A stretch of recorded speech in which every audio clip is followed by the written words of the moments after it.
So what maybe are some of the specific roadblocks that you've encountered that you would warn someone against to sort of keep their eyes out for? And then on the flip side of that, what are some resources that you've been able to tap into that have been useful? Sure. No, and I think to me, looking for other people in the industry, and maybe that means people in, obviously your competitors aren't going to share with you necessarily, but, like if you're in a franchise, talking to other franchise owners, that's super important.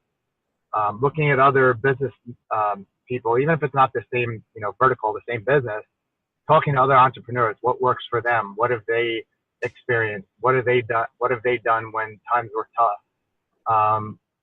To me, like one of the biggest challenges is employees. Finding good employees is very hard, especially in the retail space. How to always be pipelining for new employees and, properly motivating the employees, that kind of thing. But I can't emphasize enough how important it is to, talk with and work with other entrepreneurs, and do it from the perspective of, I want to have a relationship with you so that I can share ideas with you, but I really value your ideas and I want you as part of my network to share my ideas, but also learn from you and have it as a two-way street. And always look to give more to somebody else than you're getting. And I think in the long run, people will be happy to share with you if you're happy to share with them. Yeah, that's very true. And mentorship is such a huge benefit for people when you have somebody that has gone through what you're going through, and they can give you that advice because that, as they say, the best advice is someone else's mistakes, not your own. So if you can learn from somebody else's mistakes, then that's so much cheaper and a lot less painful. Absolutely. And the other thing, other resources, we were saying resources, the SBA or small business development centers.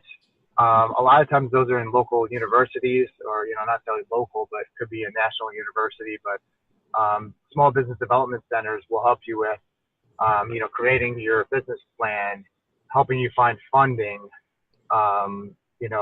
helping with strategy, marketing, all those kind of things. And a lot of those things are free. People just don't realize it and aren't, reaching out for those opportunities. But take advantage of that as well. Like you say, you learn from other people's mistakes, but learn from other people that are successful, without even paying for it. Sure. And, small business administration is a very good one. And for those listeners that are also veterans, there's a specific department that I've spoken to a few people on previous episodes, that there's a specific department even of the Small Business Administration that works for setting up, businesses for veteran business owners. So, look into those things as well, because, those resources are just, they're there for your benefit, and, our tax dollars pay for it, and let's use it. Let's take advantage of those things because it's there for our use. How would you say, Sean, that your personal values play a role into your business decisions? Yeah, I think integrity is the most important thing, and being transparent. I know for me, there's going to be times where my employees do something wrong, and it could cost the customer. So I need to address that with the customer, and I need to show them that I'm doing everything that I can to make things right. One of the things that you'll find is that I found, at least, is my customers really appreciate when there's an issue and I reach out to them, and I say, hey, look, I'm not going to make excuses, but hey, I'll take the blame for it where you can. Don't throw your employee under the bus necessarily, unless that's something that they really need to do that. And I've had customers that call and say, hey, this or that went wrong at the store, and the first thing I tell them is, oh, I'm sorry to be the negative person or the bad. And I always say to them, no, in all honesty, my best customers are the ones that are going to tell me the truth and tell me a situation so I can remedy it. The worst thing you could do as a customer is to just go tell your friends, don't ever go there, don't ever work with them, but to give me the opportunity to make it right. I really value that, and I want to make it right with every customer. I recognize that it's not always going to happen 100% of the time. So, but for the customers that give me that opportunity to correct something, I want to treat my customers the same way as if it were me in their shoes. And I know that, if I wasn't getting what I was expecting, I would want the business to make it right. And that's what I want to do for the customers as well. Sure. And that's, that's a very good rule to live by, obviously the golden rule there, but it's good rules to live by. And, something, kind of in a parallel scenario is, even with my advisory practice, I will ask my clients, what would it take for you to fire me? I want to be that transparent to where, I want them to know up front that I'm interested in the things that they consider to be success and failure from my standpoint. What am I doing that's good in their eyes and what's bad in their eyes? And, I want to know that up front because how they're handled is important. And so, absolutely, handling those situations with integrity and transparency is keenly important. It's huge. Right. And obviously honesty as well. Yeah, I like to think of every employee as being like my family. Every customer being like my family. So Sure. If I want that to happen to my family, whatever it is, I got to make it right so that they're treated that way. Mm-hmm. Yeah, that's very true. So when starting your business, you obviously would have come across some hurdles and some struggles, building your business and getting that off the ground. What were some of those that maybe you can talk us through?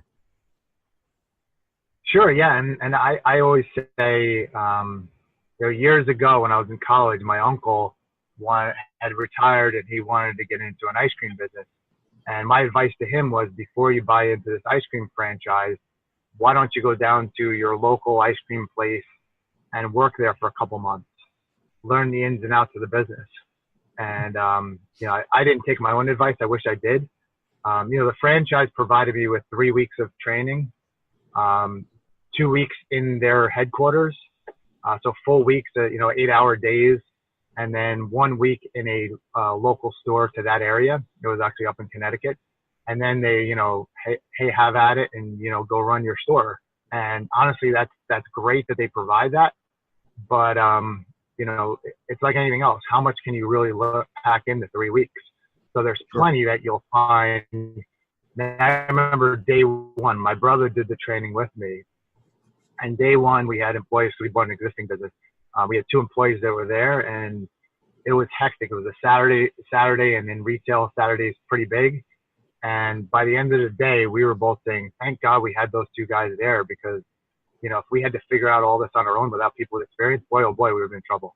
So, if you're going to go into a business, learn everything you possibly can about it. And if you have the opportunity to work in that field or, whatever it is, if obviously if you're a technical professional or whatever, and that's what you've done for somebody else for years, then you're already there. But if you're going into something like an ice cream store, or, hey, I was always interested in X, Y, Z, right. At a minimum, talk to owners of such a business. At best, definitely work in that business for a certain period of time so you can learn as much as you possibly can about it. So during the, after opening your doors, there would have been, some growing pains and then, successes and so forth. What did all that look like, during the early days of your business? Yeah, I would say it's very seasonal, right? So right. I can tell you, without going through every month, obviously the holiday season, November, December are our best months every single year. January and February are usually not our best months. Mm-hmm. So that, and then, months in between, which ones are going to be better than others. Sure. So, I think preparing for that, understanding the staffing. One of the things I learned early on is I started out with 3 employees, and I got to realizing that, the cost of having 3 employees is definitely lower than the cost of having 4 employees. However, I got to the understanding that by adding the 4th employee, I was having more coverage. So therefore, the customers that would come in in an evening when there was 1 employee there versus 2, I was missing out on.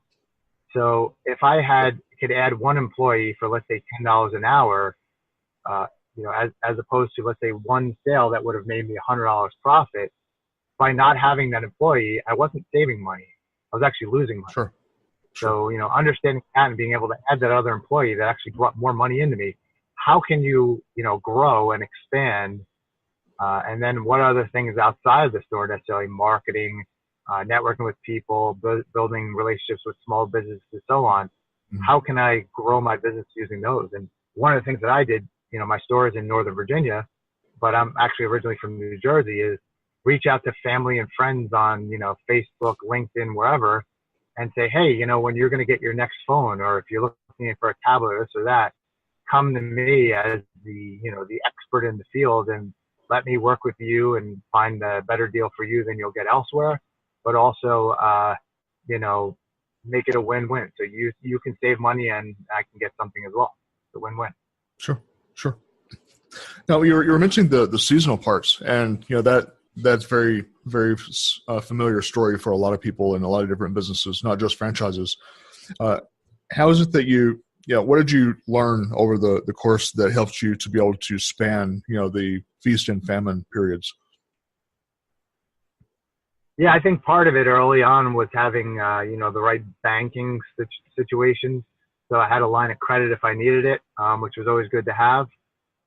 You know, then also understanding after the holiday season, going to January and February, knowing that things are going to be tighter, having an honest conversation with employees saying, if you're not one of the top employees, I may be going from 4 people down to 3. You don't want to be the person that's cut out. With that said, you know, we can make outbound calls and bring more customers into the store. And if you're willing to do that and help, you know, grow the business from that perspective, then 1, you're going to be successful. And 2, I can potentially grow the business and therefore keep you. So, you know, preparing ahead of time, you know, if we have the feast month, putting a little bit aside so that during the famine months, you have some capital to, you know, run off of, but also setting expectations for employees that, you know, hey, if you're not going to be the top performer and, you know, help me grow this, then unfortunately you're not going to be around. So did you learn that leveraging, you were mentioning using the lines of credit. So, you know, you learned also that leveraging, you know, those assets was going to be useful for your business, as opposed to, you know, being hard nosed and say, I'm never going to take out loans like some people try to do. Yeah, no. And I think, you know, depending on what your business model is, you know, if you're the type where it's, you know, your sweat equity that's making money, let's say like you're a landscaper or a consultant or, you know, whether it be financial services, accounting, whatever it is, you know, your sweat equity is what, you know, what runs the business, then, you know, maybe you don't need to be in that scenario. And plenty of people would say, you know, hey, stay away from debt. Don't get into debt. Don't take out debt for the business. But, you know, there's other types of businesses where you need a certain amount of equity, a certain amount of lines of credit. And if you're using your credit properly, it's definitely a tool that can help, you know, grow the business, or, you know, put you in scenarios that can protect you in times when, you know, the cash flow is just not there. You can tap into that. It's a good tool. Yeah. And it's, you know, wisdom comes through that, you know, the difference between when to do it and when to not do it. And what would you call good debt and bad debt, and understand the differences there. Because when you're needing it for the lean times, but knowing that that's going to be made up the next month, then, you know, that could be something that really can save your business, and should be utilized in the proper ways. Exactly. And sometimes that could be the difference between, you know, I can't do this and have to go bankrupt, or have to shut my doors, or I can't continue this business. That would only be successful later on. Obviously, in my industry, I already know when the good and bad times are. But if you're just starting out and you're like, oh my goodness, I'm 2 or 3 months in and I haven't made any money, you know, that ability to have those finances to keep it going, that could potentially be good debt. You know, the other way to look at it is, if I'm putting it all on a credit card and I'm paying 18, 20, or, you know, 22%, or, you know, or even scenarios out there where, you know, when our stores are having rebuilds, there's, you know, some financing companies that will lend you money at 15, 18%. You know, I can go to my bank and, you know, if you have equity in your home or whatever it might be, and you can get, you know, 3, 4, 5%, the low interest rate, you know, borrowing I would say is good debt. Like you say, to the extent that, within a certain period of time you can pay it off.